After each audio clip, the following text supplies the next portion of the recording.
তখন নবীজি কবরের মধ্যে নেমে এরকম হাত তুলে বলতেছে, সাহাবীরা আমার আব্দুল্লাহ লাশটা আমার হাতে দাও।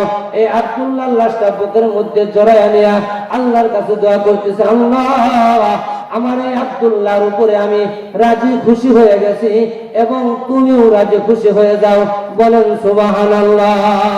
এই দোয়া যখন করতেছে সাহাবায়ে কেরাম তারা এরকম গড়াগড়ি করে কান্না শুরু করে দিছে। বিশেষ করে সাদ ইবনে ওয়াক্কাস রাদিয়াল্লাহু আনহু কবরের পাশে গড়াগড়ি করে কান্না করে আর বলতেছে, আল্লাহ এই আব্দুল্লাহ যদি আব্দুল্লাহ না হয় আমি হইতাম তাহলে কত ভালো হইতো। এই লাশ যদি আমি নিজে হইতাম, আব্দুল্লাহ লাশ না হইয়া আমি যদি হইতাম তাহলে কতই না ভাগ্যবান হইতাম। কারণ আল্লাহর হাবিব সাল্লাল্লাহু আলাইহি ওয়াসাল্লাম নিজে বলতেছে, আমি নিজে রাজি এবং আপনিও রাজি হয়ে যান। বলেন সুবহানাল্লাহ।